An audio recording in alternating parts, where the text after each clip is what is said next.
මෙතන ඉන්න බොහෝ දෙනෙක් මම හිතනවා වෙන රටවල් වලට ගිහිල්ලා ඇති කියලා. වෙන හැම රටකම බස් එකට නගින්න තියෙන්නේ එක පඩියයි හෝ පඩි දෙකයි. ලංකාවේ බස් එකට නගින්න පඩි හතරක් තියෙනවා. එයි එච්චර උස.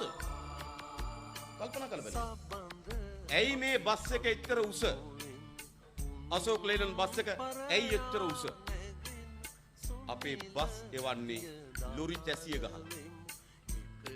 ලොරි චැසිය බස් බොඩිය. ඉතින් බස් එකේ ගිහිල්ලා මාතර අඩුම තරමේ කොත්තමල්ලි උගුරක් හරි බීලා තමයි බුදිය ගන්නේ. නේද? මොකද මේ වෙලා තියෙන්නේ? මේ පාලකයන්ට බැරුණා බස් චැසි ටිකක් ගෙනත් දෙන්න. අපි පටවන්නේ අදත් මේ රටේ ජනතාව ගෙනියන්නේ ලොරි චැසියට බස් බොඩිය ගහලා. ඉතින් හොඳද? පොල් පටවනවා වගේ, මාළු පටවනවා වගේ මිනිස්සුත් පටවනවා. එයි ඒගොල්ලෝ යන්නේ නීකි. ඒගොල්ලෝගේ දරුවෝත් යන්නේ, ඒගොල්ලෝගේ බිරිඳ මායිය යන්නෙත් නැහැ. ඒගොල්ලෝ යන්නෙත් නැහැ. එහෙමනේ. රාජිත මහත්තයා යන්නෙත් නැහැ. එයාගේ බිරිඳ යන්නෙත් නැහැ. එයාගේ දරුවෝ කොහොමත් යන්නෙත් නැහැ. හරි. ඉතින් මේකනේ වෙලා තියෙන්නේ. ඒ නිසා මේ දරුවන්ට අපේ රටේ ප්‍රවාහන සේවය කාර්යක්ෂම කරනවා. ඒ වගේම අද කාර්යාලයකට ගියොත් වැඩක් කරගන්න නැහැ.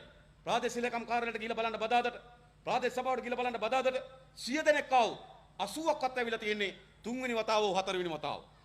ලියුමක් ඇරියොත් උත්තරයක් නැහැ. කාර්යාලයට ගියොත් එක ලොකු මැඩම් නැහැ කියනවා. එක ෆයිල් එක නැහැ කියනවා. එක අස්සම් කරලා නැහැ කියනවා. එක මහත්තයා ඇවිල්ලා නැහැ කියනවා. හෙට එන්න කියනවා. හෙට එනකොට ඒ මහත්තයා නෙමෙයි වෙන මහත්තයෙක් ඉන්නවා. ඔයා මට නෙමෙයි කිව්වේ කියනවා. ඔයා අද දාවේ කියනවා. ආයේ කතාව කියන්න ඕන. ඊට සරණ ඕන නැහැ. මොකද මේ වෙලා තියෙන්නේ? පාලනයක්ද මේක? ලෝකේ කොහෙද මෙහෙම රටවල් තියෙන්නේ? එක්සත් ජාතික පක්ෂය ශ්‍රී ලංකා නිදහස් පක්ෂය අපේ රට අවුරුදු 67ක් පාලනය කරා. ප්‍රාදේශීය ලේකම් කාර්යාලය ලියුමක් කරුවොත් උත්තරයක් නැහැ. වැඩක් කරගන්න බෑ දවසකට ගිහිල්ලා. මොකද මේ වෙලා තියෙන්නේ?